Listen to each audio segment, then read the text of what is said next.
గ్రామీణ శాఖ మంత్రి గారు. సార్ మీరు మాట్లాడే ముందు ఒక విషయం, క్వశ్చన్ అవర్ని కొంచెం సీరియస్ తీసుకోవాలి మంత్రులు కూడా. మంత్రులు లేట్గా వస్తే ఎట్లా? ప్లీజ్ మీరు ఎవరికోసం క్వశ్చన్ అవర్ ఇంపార్టెంట్ పబ్లిక్కి అండ్ మా మెంబర్స్కి. మీరు ఇన్ టైంలో రావడం కోసం ప్రయత్నం చేయండి. ధన్యవాదాలు అధ్యక్ష.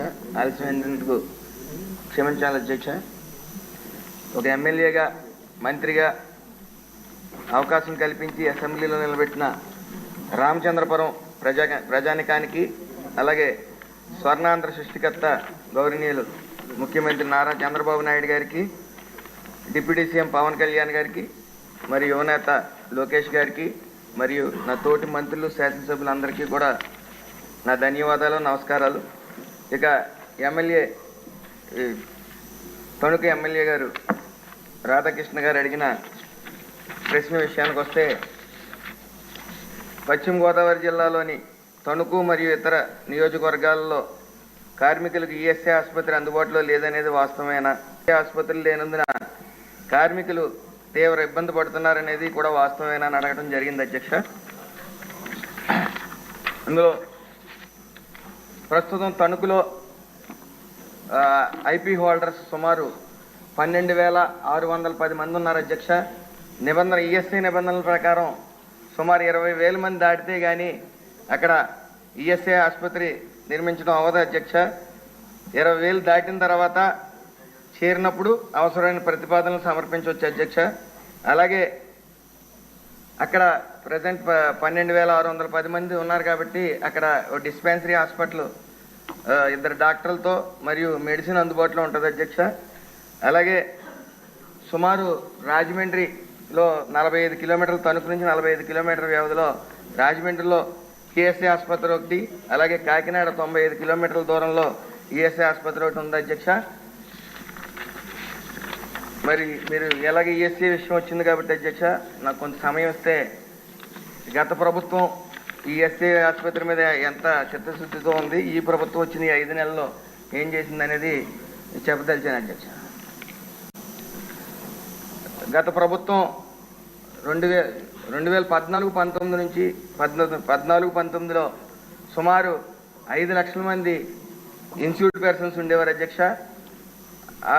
2014-19 5 లక్షల నుంచి సుమారు 11,50,000 మంది ఈ ఐపీ హోల్డర్స్కి చేరుకోవడం జరిగింది అధ్యక్ష.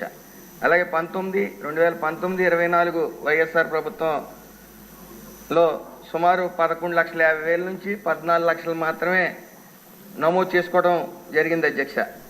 దీనికి కారణం ఈఎస్ఐ ఆసుపత్రుల నిర్మాణంలో కానీ, అలాగే ఈఎస్ఐ డిస్పెన్సరీ నిర్వహణలో కానీ గత ప్రభుత్వం పూర్తి నిర్లక్ష్యం వహించింది అధ్యక్ష.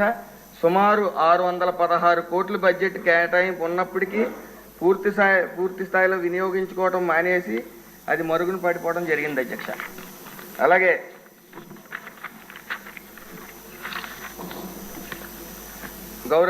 మన ఈ 5 నెలల్లో జరిగింది అధ్యక్ష, సుమారు 7 హాస్పిటల్స్కి ఈ సైట్ అలాట్ చేయడం జరిగింది అధ్యక్ష. మొన్న అచ్యుతాపురంలో 30 బెడ్డెడ్ హాస్పిటల్ ఒకటి నిర్మించడం శంకుస్థాపన చేయడం జరిగింది అధ్యక్ష. మొన్న జరిగిన ఎసెన్షియా ఫ్యాక్టరీలో జరిగిన సంఘటన సుమారు 15 మంది చనిపోవడం జరిగింది అధ్యక్ష. ఇదే హాస్పిటల్ గత 616 కోట్లు ఉన్నప్పటికీ నిర్లక్ష్యం వహించారు అధ్యక్ష.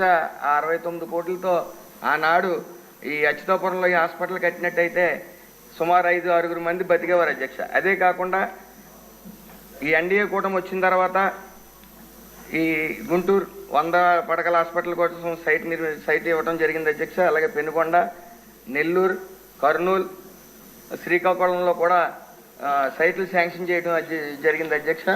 అదేవిధంగా దీనికి భిన్నంగా మన ప్రభుత్వం రాగానే గత ఈఎస్ఐ కార్పొరేషన్కి అప్పగించిన విజయవాడ గుణదల ఆసుపత్రిని గౌరవ ముఖ్యమంత్రి నారా చంద్రబాబు నాయుడు గారి చొరవతో రాష్ట్ర ప్రభుత్వం ఆధీనంలోకి తీసుకురావడం జరిగింది అధ్యక్ష. ఇప్పుడు పార్సాది గారు ఓన్లీ 1 మినిట్. ధన్యవాదాలు అధ్యక్ష. క్లారిటీ నేను అత్యంత వెనుకబడినటువంటి కర్నూలు జిల్లా ఆదూరు నియోజకవర్గం నుంచి ప్రాతినిధ్యం వహిస్తున్నాను అధ్యక్ష. అక్కడ ఒక తల్లి పిల్లల హాస్పిటల్ ఉంది అధ్యక్ష. 50 పడకల ఆసుపత్రి, సుమారుగా చుట్టుపక్కల 4 నియోజకవర్గాలు, ఆదోని, మంత్రాలయం, ఎమ్మిగనూరు, మిగతా ప్రాంతాలకన్నింటికీ కూడా కనెక్టెడ్ గా ఉన్నటువంటి హాస్పిటల్ అధ్యక్ష. కానీ అది ఏ మాత్రం అదే ఈఎస్ఐ హాస్పిటల్ మీరు రెగ్యులర్ హాస్పిటల్ ఉంటున్నారు.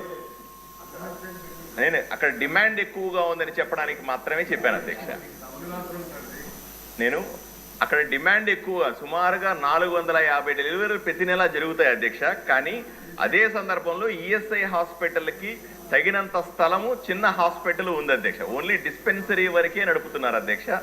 దాన్ని తగినంత స్థలం ఉన్నప్పటికీ కూడా, ఎస్టాబ్లిష్ చేసే అవకాశం ఉన్నప్పటికీ కూడా దాని మీద దృష్టి లేకపోవడం వల్ల అది పూర్తిగా మూలనబడి ఉంది అధ్యక్ష. దాన్ని కూడా అభివృద్ధి చేయగలిగితే మిగతా హాస్పిటల్తో పాటు దానికి కూడా ప్రాముఖ్యత వస్తుంది. అక్కడ ఉన్నటువంటి ఈ కార్మికులు అందరికి కూడాను ఇప్పుడైతే అక్కడ డెలివరీలు అవ్వు, అక్కడ జనరల్ హాస్పిటల్ అడ్మిషన్స్ లేవు కాబట్టి అందరూ జనరల్ హాస్పిటల్స్ మీద లోడ్ పెరిగి బిల్డ్ అవుతుందన్న నా ఉద్దేశం అధ్యక్ష. అందువల్ల దయచేసి ఆదోనిలో కూడా ఈఎస్ఐ నోట్ చేసుకొని పరిశీలించండి ఒకసారి. రాధాకృష్ణ గారు. ధన్యవాదాలు అధ్యక్ష. గౌరవ మంత్రివర్యులు ఈరోజు దీనికి సంబంధించి ఇచ్చినటువంటి సమాధానానికి ధన్యవాదాలు తెలియజేసుకుంటూ, ముఖ్యంగా మంత్రివర్యులు ఇచ్చినటువంటి సమాధానంలో ఈఎస్ఐ ఆసుపత్రులు లేనందున కార్మికులు తీవ్ర ఇబ్బందులు పడుతున్నారనేది కూడా వాస్తవమేనా అని అడిగితే లేదండి అని ఇచ్చారు. ఇది మరి అధికారులు రాసిస్తే మంత్రి గారు చదివారో మరి ఏంటో తెలియదు. కానీ అక్కడ ఉన్నటువంటి పరిస్థితి ఒకసారి మీకు తెలియజేయాలనుకుంటున్నాను అధ్యక్ష. తణుకు పశ్చిమ గోదావరి జిల్లాలోనే కాకుండా రాష్ట్రంలోనే ఒక పారిశ్రామికంగా అభివృద్ధి చెందినటువంటి పట్టణం అధ్యక్ష. ఇక్కడ పరిశ్రమల్లో ముఖ్యంగా ఫర్టిలైజర్స్ ఉన్నాయి అధ్యక్ష, అలాగే ఫార్మా ఇండస్ట్రీస్ ఉన్నాయి అధ్యక్ష, ఫుడ్ ప్రాసెసింగ్ ఇండస్ట్రీ ఉన్నాయి అధ్యక్ష, ఆక్వా ఉన్నాయి అధ్యక్ష, ఫ్యాబ్రికేషన్ ఉన్నాయి అధ్యక్ష, స్పిన్నింగ్ మిల్స్ ఉన్నాయి అధ్యక్ష. ఈ ప్రాంతంలో దాదాపు 17,000 మంది ఉన్నారు అధ్యక్ష. వారితో పాటుగా ఈఎస్ఐ లబ్ధిదారులతో పాటు వారి కుటుంబ సభ్యులతో కలిపితే 60,000 మంది పైగా ఈరోజు లబ్ధిదారులు ఉన్నారు అధ్యక్ష.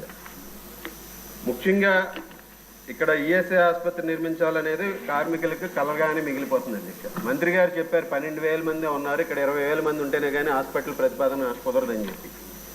ఇక్కడ నేను చెప్పేది కేవలం ఇది తణుకు పట్టణానికే చూడకూడదు అధ్యక్ష. పశ్చిమ గోదావరి జిల్లాలో పాలకొల్లు కానీ, భీమవరం కానీ, ఇటువంటి ప్లేసెస్ నుంచి కూడా తాడేపల్లిగూడెం కానీ ఇవన్నీ కూడా ఇప్పుడు డైరెక్ట్గా రాజమండ్రికి అనుసంధానమై ఉండటం వల్ల అక్కడికి వెళ్తున్నారు అధ్యక్ష.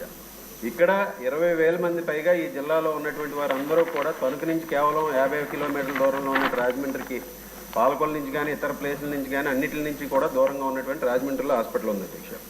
ఇది కూడా పరిగణలోకి తీసుకోవాలి.